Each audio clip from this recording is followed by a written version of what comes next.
So I've been teaching for several months now that there is a distinction between the book of the law and the book of the covenant.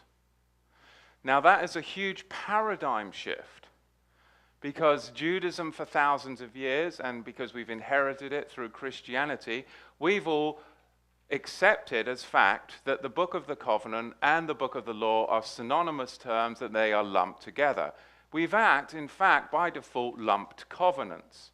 What I'm suggesting and teaching is that the book of the law was added for transgression, and that transgression being the sin of the golden calf.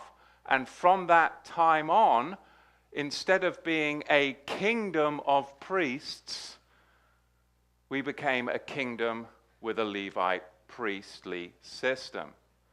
And now, in Yeshua, we are now in the new covenant, and it is a ratification of a new book of the covenant. So, 30 questions have been posed to me, which are fabulous questions, questioning the validity of the book of the covenant teaching. Does that make sense? So we're going to start off now with question number 1. Who has question number 1? If we're only obligated to keep the book of the covenant, which is only up to a point in Exodus, then why does Yeshua say in Matthew 5:17 through 19, "Think not that I have come to destroy the law or the prophets. I am not come to destroy, but to fulfill. For verily I say unto you, till heaven and earth pass, not one jot or one tittle shall in no way pass from the law till all be fulfilled. Whosoever therefore shall break one of these least commandments, and teach men so, he shall be called the least in the kingdom of heaven. But whosoever shall do and teach them, the same shall be called great in the kingdom of heaven." So the question there is a valid question. If I'm going and teaching that now, in the book of the law, in the book of the covenant, we don't have to keep the commandments that are within the book of the law, then how do you deal with this verse in Matthew 5:17 to 5:19? Valid question, right? Mm-hmm. Excellent question. So we turn to Hebrews 7:18, and it is written, "For there is verily a disannulling of the commandment going before for the weakness and unprofitableness thereof." So the writer of the book of Hebrews understands that it is permissible to disannul the former book of the law commandments without abrogating Torah, because why? Both the book of the law and the book of the covenant are within Torah, and they are both therefore Torah legal entities. The writer of Hebrews talks about a transference.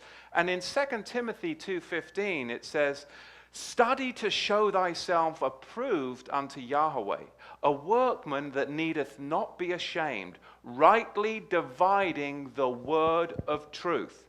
Now Psalm 119 tells us that Yahweh's Torah is truth. So here we can see that we are to rightly divide the word of Torah.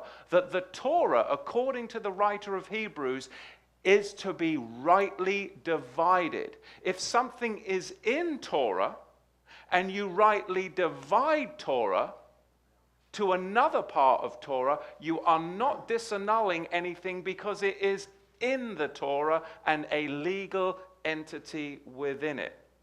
The Torah was always meant to be rightly divided. To divide the Torah correctly does not void any part of it. Here is a case in point. Bereshit, Genesis 49, verse 10. "The scepter shall not depart from Judah, nor a lawgiver from between his feet, until Shiloh come." Did you catch it? Until means impending change. You mean there's something in Torah that is then going to change? You mean you're not going to do what was once in Torah because now there's an impending change? Both are in Torah, and it is a legal prerequisite. Make sense? Yes. Makes sense to me. Changes within the Torah don't abrogate Torah, not one jot or tittle. Galatians 3:19. Wherefore then serveth the law? That would be the book of the law. It was added because of transgressions until the seed should come to whom the promise was made. Rav Shaul tells us that we were to serve the book of the law again until impending change outlined in the Torah took place. Hebrews 9 verse 10. Which stood only in meats and drinks and diverse washings and carnal ordinances. Carnal ordinances that were imposed on them until the time of Reformation. The book of the law is a carnal ordinance that was imposed upon them until the time of Reformation. Well, how could you say it's a carnal ordinance? It was the product of carnality, the sin of the golden calf. Levi was a product of carnality. How can you say that? The Levitical priesthood was elevated as a product of carnality. Now, the interesting thing, the Greek word until the time of Reformation is the Greek word diorthosis, and it specifically means messianic reformation and restoration. You see, I believe that Yeshua did something distinctly different. And I believe when we read the book of Maaseh Shlechim, the book of Acts, you'll see that there were priests and those that served in the temple daily that left their position with all of the ridicule that would have taken. Remember the guy who Yeshua spat and made mud and put it in his eyes, and his parents wouldn't even admit to it because they did not want to get put out of the synagogue. Yet, can you imagine the ridicule of a family heritage? If you were a Levite priest trained up from young age, what kind of ridicule and shame they would put on you in the community if you left your position to walk after another order? They did that. Something must have changed for them to take such a risk and to take such ridicule. Amazing. Hebrews 7 verse 12. For the priesthood being changed, there is made a necessity. It's a necessity. A change also of the Torah. Because both of the priesthoods are Torah. Both laws are Torah law. One is Melchizedek, the other is Levitical. And you can read the whole of Hebrews chapter 7. Remember, the Torah also states that in the witness of 2 or 3, the matter is established. Now, of course, I'm quoting from the book of the law there, Deuteronomy 19:15. This, then, is the awareness we must realize. It's not a change of Torah to enact a change in Torah. That has, in fact, always been right there in the pages of Torah. And that's kind of my catchphrase. It's not a change of Torah to enact the change in Torah. That has, in fact, always been right there in the pages of Torah. Because the Brit Hadashah and Rav Shaliach Shaul teach the division of the Torah. In fact, Shaul identifies 16 of the 19 divisions of Torah. So how are we to come along and say, there's no division within Torah? Rav Shaliach Shaul mentions 16. The writers of the Brit Hadashah mention 19 in total. And we're going to stand here and say, you can't divide the Torah. Listen, Romans 3. There's a division of the law of faith. There's a division of the law of works, the law of marriage, the law of Eloah, the law of my members, the law of my mind, the law of sin, the law of death, the Torah of the Ruach, the Torah of righteousness, the Torah of Moshe, the Torah of Mashiach, the Torah of commandments contained in ordinances. There was the Torah under the Levitical priesthood. There was the law or Torah of the carnal commandment, and then there was civil law. James adds two more, the law of perfect liberty and the royal law. And then the writer of the book of Hebrews, adds another covenant law. You see? And there's more examples in Romans 7:23. But I see another law. Yochanan, John 7:23, and Corinthia Olive, 1 Corinthians 9:9. There is warring against the law of my mind and bringing me into captivity to the law of sin, or sin and rebellion. Romans 7 and 8. We have at least 6 categories of law right there. 6 divisions of law. There's the law of Eloah. That's Yahweh's Torah. There's the law of Moshe. That and all pre-New Covenant had to go through to get to. Then there's the law of sin and death, the law of the mind, the law of the spirit, and the law of adultery. So, long answer, but question 1, very important question to ask. That the person actually asked the question is very, very, very remarkable, and a question I believe that needs to be asked. Let's go to question number 2.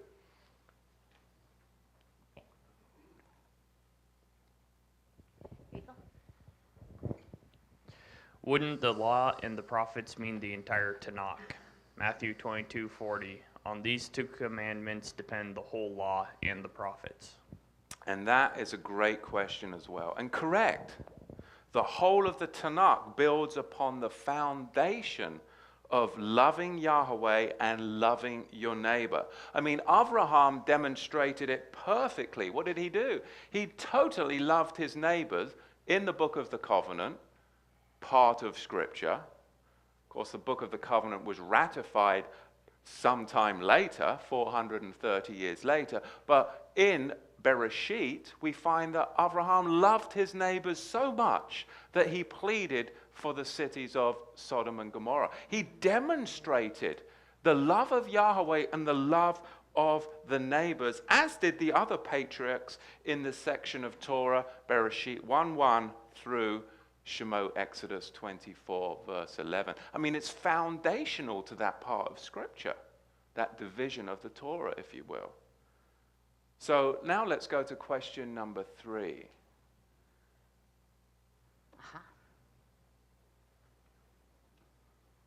I should have passed these out in order. All right.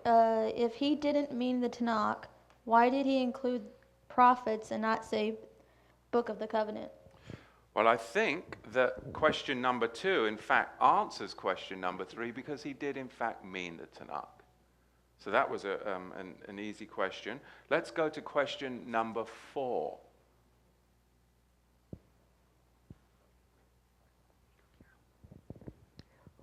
Why does he say the law or the prophets when the prophets definitely come after Exodus? Again, we'd refer back to question number 2, that answer that yes, we're talking about the whole body of the Tanakh here.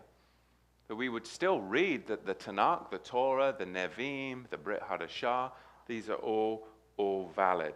Now let's go to question number 5.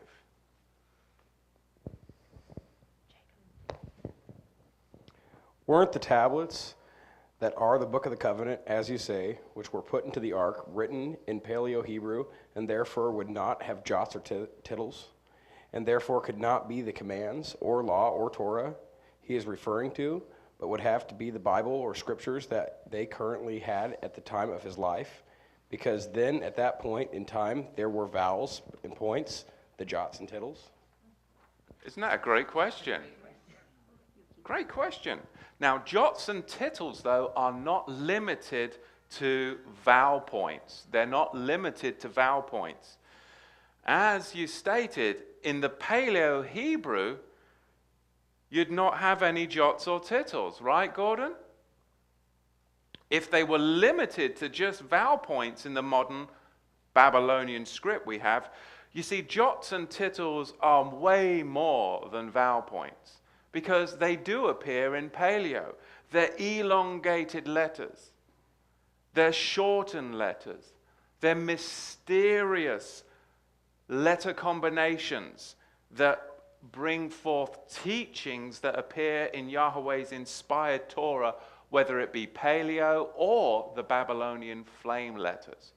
Later on, when the Babylonian flame letters were added, yes, they used vowel pointing as another form of jots and tittles, but that was not limited to vowel pointing. Let's go on to question number 6 here.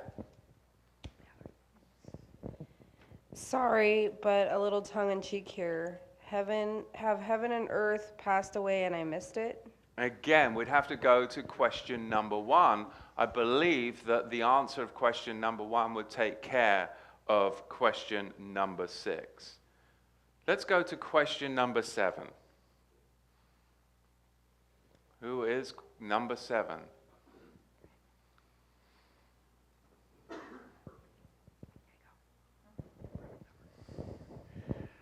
According to the covenant teachings, would we not be obligated, like with tzitzits, to follow the Shema and the Aaronic blessings, since those are found in Deuteronomy?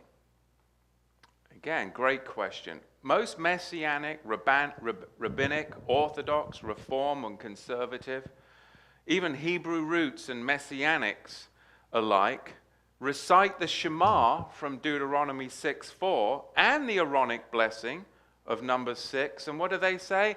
Adonai Echad, Adonai Eloheinu. The problem is that Moshe didn't write that. That's the big issue. He didn't write that. He said Yahweh Echad, Yahweh Eloheinu in Numbers and in Deuteronomy. This is a very important thing because it says later on in the Torah that you shall put my name upon the children of Israel and I will bless them. That name occurring is Yahweh. The third commandment of Shema, Exodus chapter 20 verse 7, which is the book of the covenant, similarly has suffered abuse as well. So we have to decide, are we learning the words of Moshe or are we learning the replacements of the rabbis? That, to me, is the way more important issue of whether you're going to be doing the blessing over somebody. Personally, I think it's a fabulous blessing.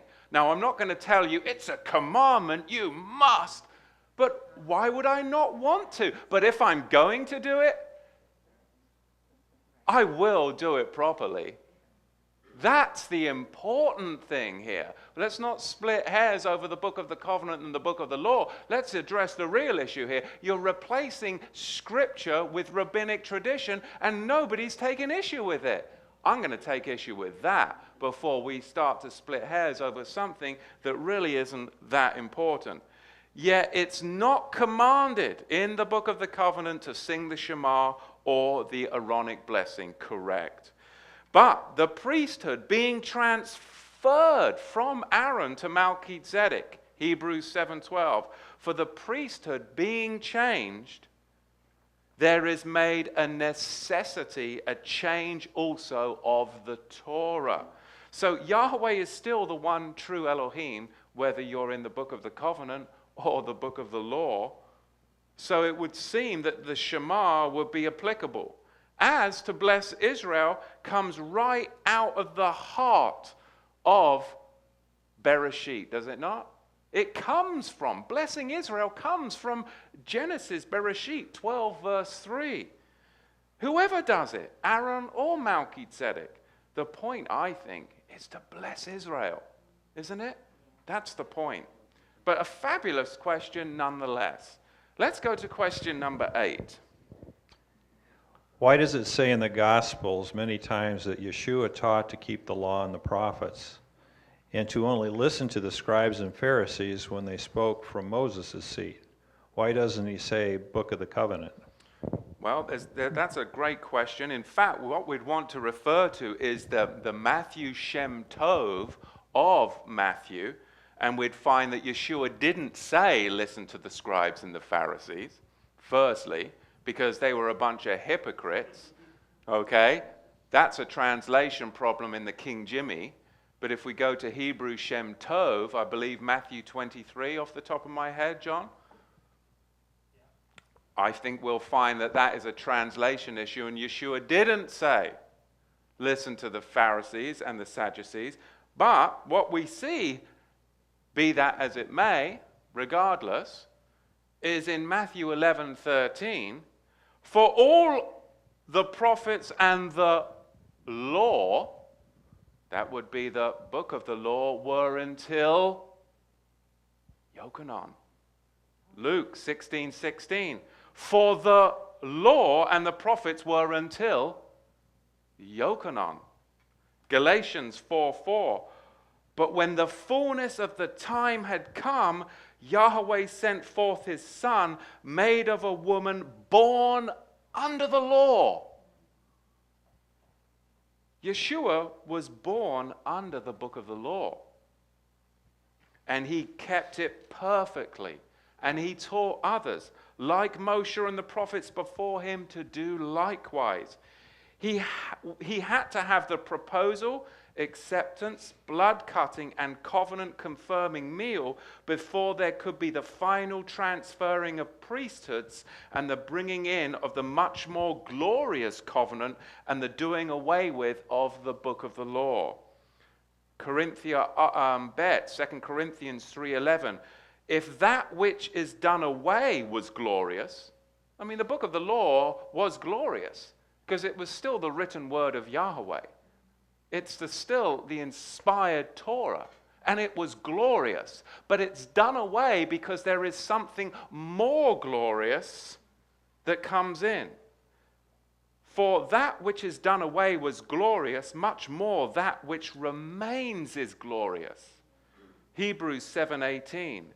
For there is verily a disannulling, that's very firm, a disannulling of the commandment going before for the weakness and unprofitableness thereof. The amazing thing is, these questions are valid questions. And by Yahweh saying that we need to give an account and an answer for the faith that is in us, what does it do? It makes us stronger. It makes us better. And it is called the equipping of the saints. So where do these questions come from? They come from within the body of Mashiach. And together, we work through this together. This is fabulous. This is what we should be doing more of. So I'm so happy that somebody put the work in to ask these questions because they're very valid. Let's go with question number 9. If it would no longer be applicable after Yeshua's death to keep the commands that were written after Exodus 24, why were his teachings to keep those commands in the Gospels for future generations, since the Gospels were written after his death? Excellent. You see, the Gospels, though, are a written record of what Yeshua did and what he taught while he was alive. They can't be divorced from the culture, the context, and the setting. And I think if we go back and we see in question 8, what was question 8? We'll see that answer there. That answers it. The law and the prophets were until John. The law and the prophets were until John. But Yeshua, the Gospels teach and record what he did in his life. And that's the context of the Gospels. They have to record what he did. And what he did was one born under the law. He kept the book of the law perfectly. And that's what they recorded, as they should have done. Because for him to be the Mashiach, he had better kept the book of the law perfectly, because he has to keep it perfectly so that he can transfer it over to the book of the covenant through his wonderful work of redemption. Let's go to question number 10.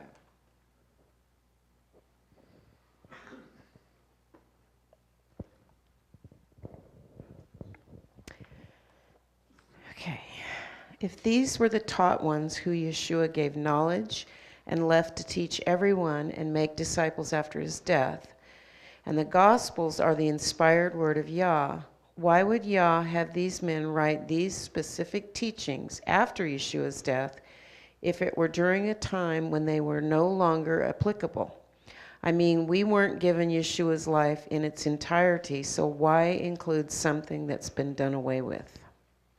Now, many did teach the book of the covenant after Yeshua's death, burial, and resurrection. The Levitical book of the law in Galatians 3:10 is that law that was a schoolmaster. It was imposed. It was set aside. Ephesians 2:16 says reconciled. And the book of the law is not of faith. Galatians 3:12. It was added, Galatians 3:19. The Levitical law, Romans 4:14, was not of grace, not of righteousness, and not of heirs. That's very important to understand. Very important. Romans 5:20, it was entered alongside something. Entered alongside. Hebrews 7:6, it was a carnal commandment. It was nailed to the tree. Ephesians 2:15, that book of the law was abolished. Galatians 3:18, it contains no inheritance. Galatians 3:19, wherefore then serveth the law? That would be the book of the law. It was added for transgressions, that would be the golden calf, till the seed, that would be Yeshua, would come, to whom the promise, that's the covenants of promise, book of the covenant, was made. All these things make so much more sense to me. Now, these are my answers to these questions. This doesn't mean that you have to accept these answers, but this is me working out my faith with fear and trembling. I'm not trying to sell you this. I'm literally doing my due diligence because of conviction by the Ruach HaKodesh that these questions deserved an answer. These are the answers that I came up with by the indwelling of the Ruach HaKodesh. It's not Matthew who answered this, because Matthew's the guy that accepted the 30 questions and got overwhelmed and was like, yeah, I'll get back to you in a couple of months, okay? That's the carnal me. But by going home and being convicted by the Ruach HaKodesh, this is what you've got. But it doesn't mean that you have to agree. But again, it should open up more discourse, which is what this is all about. This is not about me being right, somebody being wrong. It's about Yahweh being right, and we're all wrong. All right? All right, let's go to question number 11.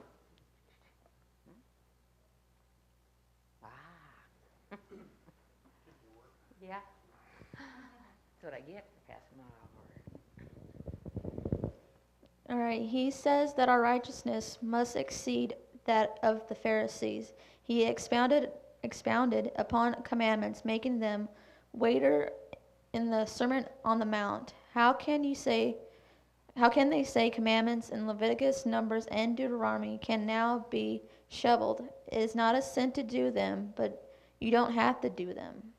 So the question then is, if he expounded upon the commandments, and Yeshua did use the principle of heavier, weightier commandments, then how then, if you're talking about these commandments that come later, how can you shelve them? But the interesting thing is, he said that our righteousness must exceed that of the Pharisees and the scribes. Were they even keeping the book of the law? They weren't even keeping the book of the law. Matthew 15, 16, 23, Mark 7, to name a few. The purpose of the prophets whether it was Daniel or Yirmiyahu, Yehezkel, was always to turn the people back to the book of the law because they weren't even keeping that. While still under the law, Yeshua was teaching the book of the law to his audience, like Moshe and the prophets before him. You can't teach adherence to a covenant that is not yet cut. It makes no sense. You must rightly divide the Torah to the covenant that is in effect and teach adherence to it. And that's exactly what Yeshua did. Exactly what Yeshua did. And he did it perfectly. Let's go to question number 12.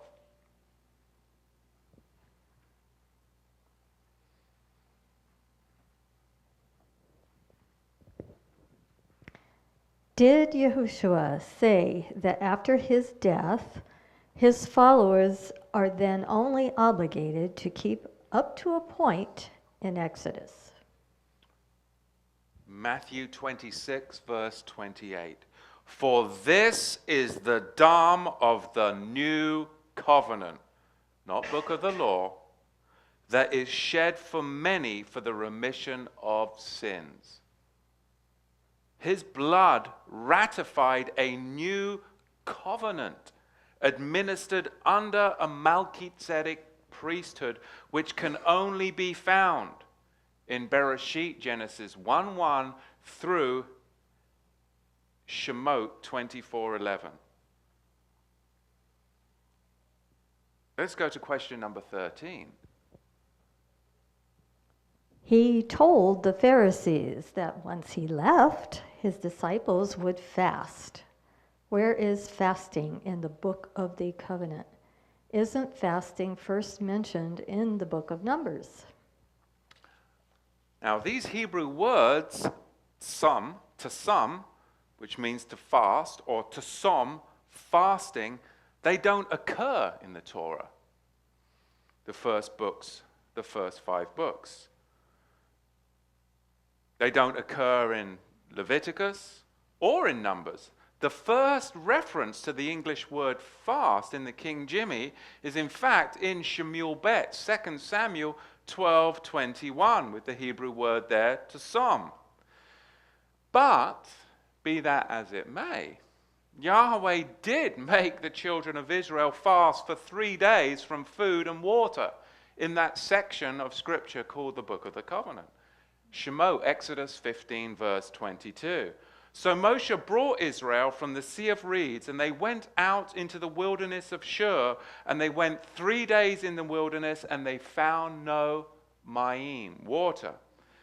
Shemot, Exodus 16, verse 3.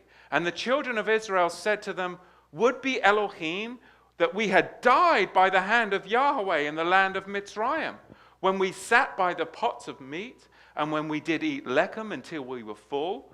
For you have brought us forth into this wilderness to kill this whole congregation with hunger.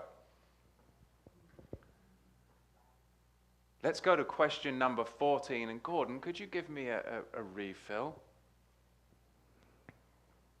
Are commandments after this point like extra credit, since you don't have to do them? And is that how one would become greater in the kingdom? Galatians 3:10. For as many as are of the works of the law, that would be book of the law, are under the curse. For it is written, cursed is everyone that continueth not in all things which are written in the book of the law to do them. But that no man is justified by the law in the sight of Yahweh is evident. For the just shall live by faith. That would be covenant faith. And the law, that's the book of the law, is not of faith, but the man that doeth them shall live in them. Messiah hath redeemed us from the curse of the law. That would be the book of the law, being made a curse for us. For it is written, cursed is everyone that hangeth on a tree, that the blessing, verse 14, kicker, the blessing of Abraham. What was the blessing of Abraham? The book of the law? Certainly not. It was the book of the covenant. That the blessing of Abraham might come on the Gentiles through Messiah Yeshua. That we might receive the promise, that would be the covenants of promise, of the Ruach through faith. Notice that the works of the law and the blessing of Abraham, that was by covenant, i.e. the promise, are a dichotomy, a contradiction in terms. They're not the same. Yet covenant righteousness has never come through the enactment of damage control, cleanup laws governing animal sacrifice stipulations that were offered to expunge the direct or collateral guilt and aftermath of covenant breaking. There's definitely no extra credit for keeping the book of the law. Let's go to question number 15. What about Acts 15:20 through 21, where they had come to the decision to not put many requirements on new Gentiles coming into faith? They were given a few restrictions, but that wasn't really the only thing they would have been required. I mean, they wouldn't have been allowed to break the 10 Commandments. So obviously, according to Paul, the implication is that this was just a stepping stone until they had a better knowledge of the law of Moses after hearing it read in the synagogues every Sabbath. Then they would adapt to follow all the laws, including circumcision. Instead, we should write to them telling them to abstain from food polluted by idols, from sexual immorality, from the meat of strangled animals, and from blood. For the law of Moses had been preached in every city from the earliest times as read in the synagogues on every Sabbath. And that's it. Maaseh Shlachim, Acts 15:20.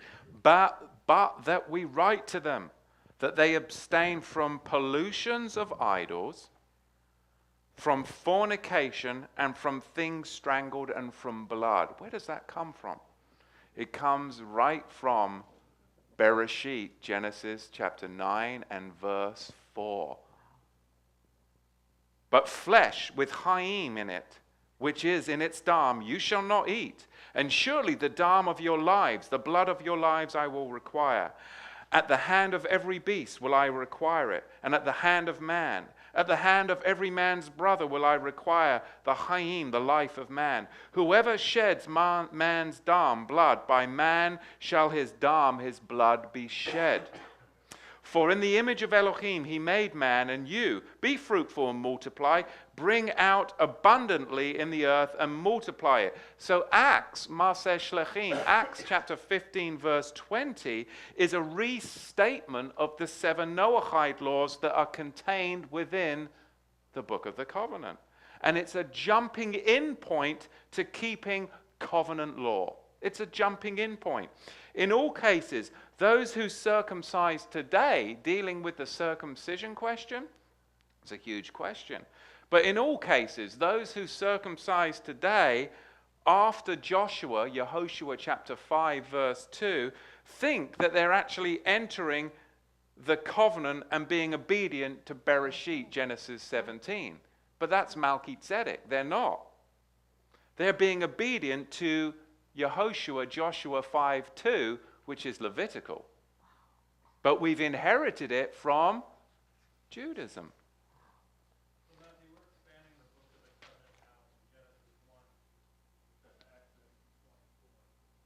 Correct. We're expanding the book of the covenant out from Bereshit, Genesis 1:1 to Exodus 24, verse 10. Look at Yehoshua, Joshua 5:2.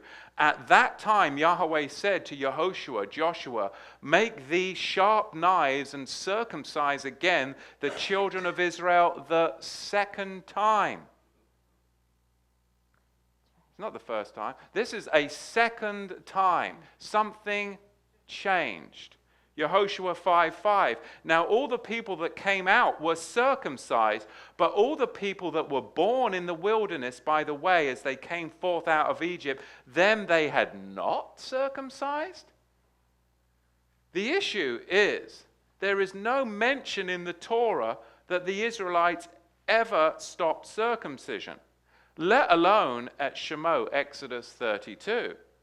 The 40-year lapse of circumcision comes into play at Exodus 32 by way of Joshua 5:5. This verse in Joshua indicates that at some point, pursuant to leaving Egypt, all the males were circumcised. The question that we need to ask is, what event between initially leaving Egypt in Exodus 12 and the witness of Joshua 5:5 happened? What would cause the Israelites to stop circumcising all their males between those 2 points, let alone the babies on the 8th day for the next 40 plus years? The compelling answer, I believe, is the golden calf covenant breach of Exodus Shemot 32. Wow. You can read Romans 2:25, by the way.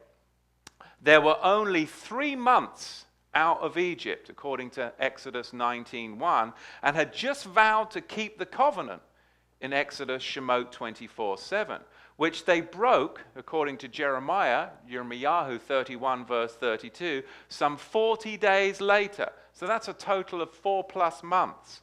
The beginning point of their 40+ years of wilderness wandering. After the covenant break, they knew there was no point in circumcising into a broken covenant. What's the point? That was the entrance token to the book of the covenant that you just broke. So now, what's the point? So then when Joshua reinstituted it the second time, they were circumcising into that command. That's why that's the only way it makes sense to me, Romans 2:25, for circumcision verily profiteth if thou keep the law. But if thou art a breaker of the law, thy circumcision is made uncircumcision. The very Exodus 32 point. Boom! I mean, that's amazing. I had to redo my theology. So from Exodus 32 to the rest of the Torah, that's the first 5 books of Moshe, into Joshua 5:2 is proof that the Genesis, Bereshit 17, Melchizedek physical circumcision, and with it the covenants, that it was the entrance token sign and it was broken. Forever separated by the 40-year lapse of circumcision. And the need for the Joshua 5:2 second command carried out under a Levitical priesthood, Hebrews 7:11. Note, the Melchizedek Genesis 12 everlasting oath of Yahweh is always in force, and it's not dependent on man or circumcision. So we've got, you've got seat wearing men, and the seat are for what? To remind you to keep the commandments. Breaking a commandment, it makes no, what? Unless they understood that what's the point of having the circumcision token to a covenant that is broken? Wow.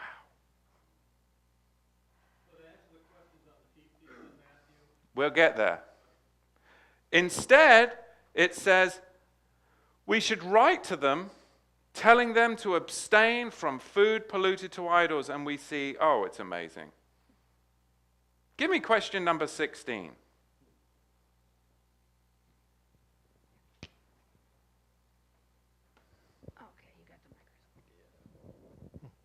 Doesn't baptism come from mikvah? Isn't that found in Leviticus? Great question. Corinthia Aleph, chapter 10, verse 1. 1 Corinthians 10. Moreover, Israelite brothers, I would not that you should be ignorant. How you all, under your fathers and under the cloud, all passed through the sea, and all were mikvahed into Moshe, and into the cloud, and in the sea. That's in the book of the covenant. Kepha Aleph, 1 Peter 3:20, which sometime were disobedient, when once the long suffering of Yah waited in the days of Noah, while the ark was preparing, wherein few, that is 8 souls, were saved by water. The like figure whereupon until baptism doth also now save us, not the pulling away of the filth of the flesh, but the answer of a good conscience toward Yah by the resurrection of Yeshua HaMashiach. Shemot, Exodus 19, verse 10. And Yahweh said to Moshe, go to the people and set them apart today and tomorrow, and let them wash their clothes.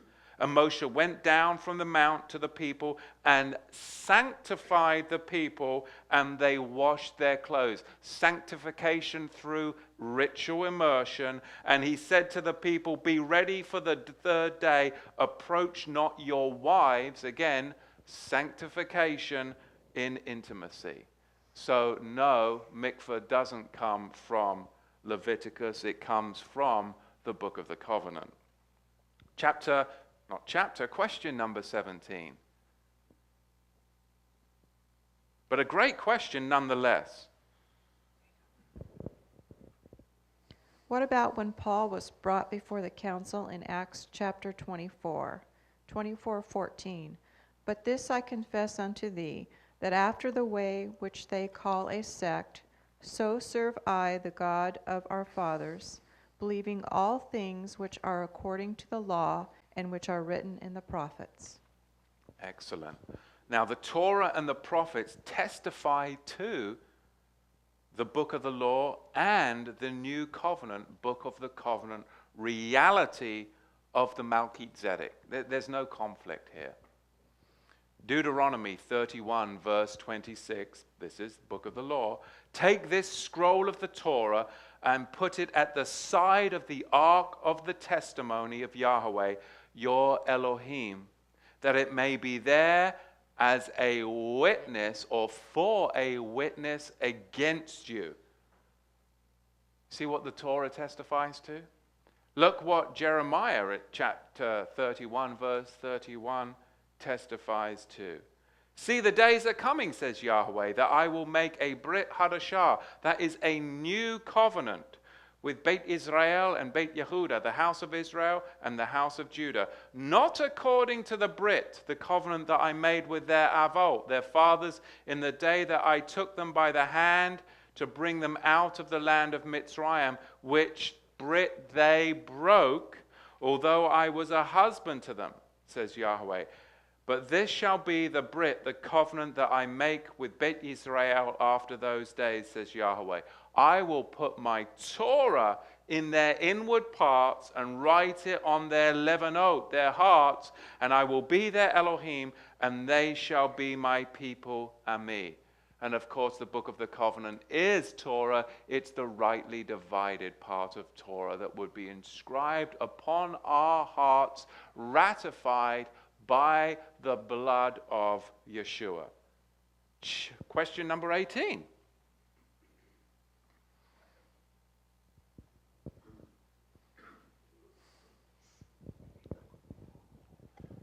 What about the fact that the new covenant in Jeremiah also comes with the promise of everyone knowing Yahweh? And no longer shall they teach each one his neighbor and each one his brother, saying, know Yahweh, for they all know me, from the least of them to the greatest of them. 31:34. Won't we be that when Yeshua returns? It looks like the entire chapter 31 is speaking of a future time from now. I don't believe at all it's in the future, because Jeremiah 31 verse 31 is realized by Yeshua in Luke 22 verse 20. Just like Genesis Bereshit 49:10 is not a comeback situation. Now the writer of Ivrim, Hebrews, knew that this scripture was the ever-present reality of the work of Yeshua as he sat down at the right hand of Yahweh, taking his rightful Melchizedek high priestly position, and that the old decaying Levitical priesthood was vanishing away. Ivrim, Hebrews 8 verse 8. For finding fault with them, He saith, now look what he's quoting. Behold, the days come, says the Master Yahweh. And you have to have the whole context of Hebrews and chapter 8. What is it talking about? Something in the future or something?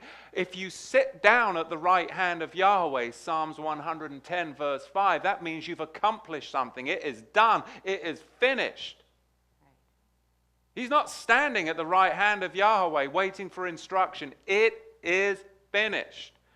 For finding fault with them, he says, behold, the days come, says the Master Yahweh, when I will make a new covenant with the house of Israel and the house of Judah. Not according to the brit that I made with their avot in the day that I took them by the hand to lead them out of the land of Mitzrayim, because they continued not in my brit, and I regarded them not, says the Master Yahweh. For this is the brit that I will make with Beit Israel after those days, says the Master Yahweh. I will put my Torah into their minds and write it on their levot. I will be their Eloah, and they shall be my people and me. And they shall not teach every man his fellow Israelite citizen, and every man his Israelite brother, saying, know the Master Yahweh, for all Israel shall know me, from the least to the greatest of them. For I will forgive their unrighteousness, and their sins and their Torahlessness will I remember no more. In that he says, a new priesthood. He has made the first old. Now that which decays and becomes old is ready to vanish away. The Levitical priesthood becoming old and decaying, ready to vanish away. That was Ivrim, Hebrews 8. What about question number 19?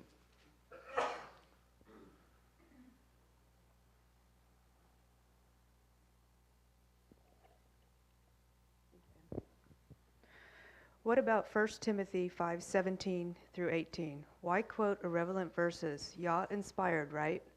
Why doesn't it say who labored in the book of the covenant?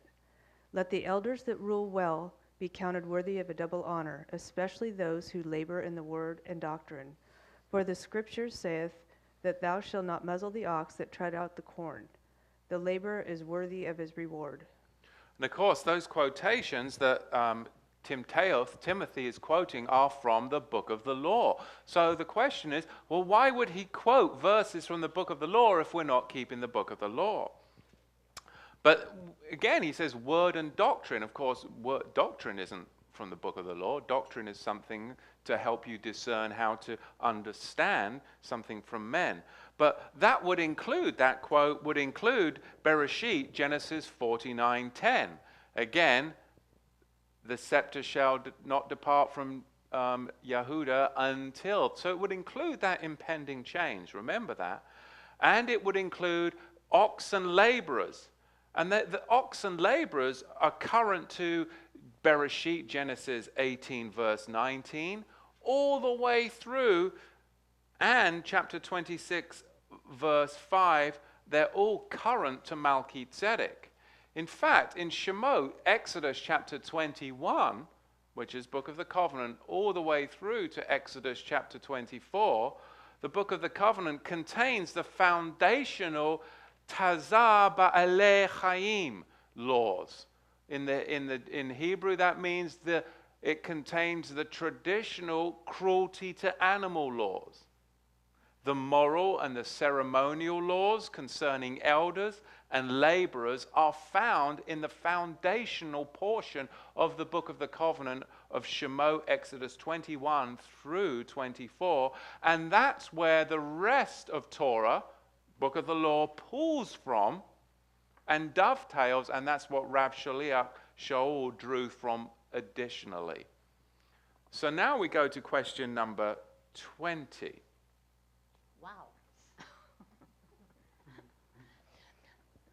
The next person that's got 21, have it up before I stand up. Thanks, that would help. Here you go, Shelley. Back to tzitzis. If we are no longer obligated to wear them, then why does it say in Numbers that it is a command to be kept, quote, throughout all their generations, end quote. Especially since we know the 144,000 in Revelation are the 12 tribes of Israel and therefore belong to the, quote, all generations, end quote. It's a great question, but we need to be honest and we need to do our homework. Because the phrase throughout their generation is not a biblical phrase. It doesn't occur anywhere in the Bible. The phrase is throughout their generations, not throughout all their generations. First, this was given by Yahweh, the Melchizedek. We must focus on what he said, in your generations and everlasting. Now, everlasting comes from the Hebrew word olam, and it doesn't necessarily mean eternal or forever. It most correctly means to appoint out of mind. In your generations sometimes gets corrupted at various points to in all your generations. The phrase in all your, their, and his generations, again, it's not biblical. So we've got to be careful that we don't just put something out that's not scriptural because we're reading a translation that's monked with the text, okay? Because this is a very important thing if we're going to say it's forever and then misquote a scripture. We have to go, what does the scripture actually say? So the phrase is throughout their generations. Whereas in all their, and in all his generations isn't biblical. It never appears in the Bible. It's either in your generations, in their generations, in his generations, or in all generations. Now, the English word there for generations is translated from the Hebrew word door, and it actually means door. In either case, in your generation, in their generations, or in his generations, door is used one time in the sentence. But guess what the English word all is translated from? It's translated from, the English word all is translated from the very same door. Thus the phrase in all generations in Hebrew, in fact, is door, door. So it's a dynamic of Hebrew literature having no punctuation, that when something is being stressed, it's repeated. Yahweh, Yahweh. Thus the phrase in all generations, door, door, is the phrase stressed with the most weight. It's the weightier matter of the Torah. So now we find in Galatians 3:17, for if the inheritance is from the law, that would be book of the law, it is no more by the word of promise. Genesis 12, book of the covenant. But Yahweh gave it to Abraham by promise. What purpose then does the law, the book of the law, serve? It was added because of transgressions until impending change, the zirah, the seed should come. I mean, that's now. Yeshua has come to whom the promise was made. It's amazing.